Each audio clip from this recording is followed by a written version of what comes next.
Bismillahirrahmanirrahim. Assalamualaikum warahmatullahi wabarakatuh. Apa kabar anak-anak ibu? Puasa selalu hebat ya.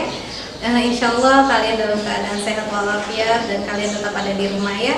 Untuk hari ini adalah pertemuan kita yang kedua. Kita masih membahas tentang praktik ekonomi Islam ya.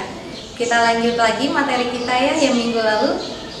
Sedikit ibu bahas ya. Yang minggu pertama itu kita membahas tentang muamalah ya. Muamalah, tidak macam-macam muamalah. Yang pertama adalah muamalah itu sendiri pengertiannya. Kemudian yang kedua itu kemarin kita membahas tentang khiyar. Yang ketiga itu kita bahas tentang riba. Yang keempat itu kemarin kita membahas tentang hutang piutang. Dan yang kelima itu kita membahas tentang sewa menyewa. Ya, sekarang kita lanjut materinya. Ya. Menurut Yusuf Qaradawi, ilmu ekonomi Islam memiliki 3 prinsip dasar, yaitu tauhid, akhlak, dan keseimbangan. Dalam prinsip ekonomi, segala sesuatu yang berkaitan dengan kepemilikan dan kepemanfaatan harus sesuai syariat dan prinsip dasar ekonomi Islam itu sendiri. Ya, prinsip ekonomi Islam yang Ibu bahas untuk hari ini ada tiga. Yang pertama adalah syirkah. Ya, di depan sudah Ibu tulis macam-macam syirkah. Ya, bisa dilihat. Ya, Ibu jelaskan syirkah itu sendiri ya. Syirkah adalah kesepakatan 2 orang atau lebih untuk melakukan kerjasama dalam suatu usaha yang bertujuan untuk mendapatkan sebuah keuntungan. Syirkah terbagi menjadi 8 item. Ya, yang pertama ada syirkah inan, yang kedua ada syirkah abdan, yang ketiga ada syirkah wujud, yang keempat ada syirkah mufawadah, yang kelima ada mudharabah, yang keenam ada musaqah, yang ketujuh ada murojaah, yang kedelapan ada muqarabah. Ya, ini adalah macam-macam syirkah itu. Ya, kemudian kita masuk yang kedua, ada perbankan. Bank adalah badan usaha yang bergerak menghimpun dana dari masyarakat dalam bentuk simpanan atau menyalurkan kepada masyarakat. Ya, bank itu sendiri terbagi menjadi 2. Yang pertama ada bank konvensional, yang kedua ada bank syariah. Apa itu bank konvensional? Bank konvensional yaitu pelaksanaan sistem transaksi yang dilakukan secara konvensional dengan sistem bunga. Ya, biasanya di bank konvensional itu ada riba di dalamnya. Yang kedua ada bank syariah, yaitu pelaksanaan sistem transaksi sesuai dengan prinsip-prinsip syariah. Ya, Ibu ulang. Ya, jadi bank itu terbagi menjadi 2. Yang pertama ada bank konvensional, yang kedua ada bank syariah. Itu. Kemudian kita bahas yang ketiga.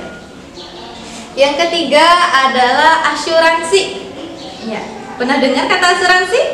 Apa yang kalian pikirkan ketika kalian mendengar kata asuransi? Ya pasti kalian mikir, Bu, ada BPJS. Ya, itu termasuk ke dalam asuransi. Kemudian ada Manulife dan yang lain-lain. Itu termasuk ke dalam asuransi. Nah, asuransi sendiri itu apa? Ya, dalam bahasa Arab disebut dengan at-tamin, yang berarti pertanggungan, perlindungan, keamanan, ketenangan, dan bebas dari rasa takut.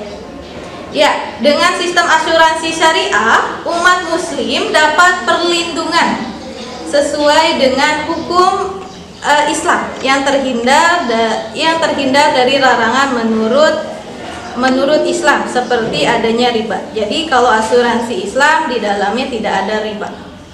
Ya, tetap ya, mau itu bentuknya asuransi, mau itu bentuknya perbankan, tetap di dalamnya tidak boleh ada riba.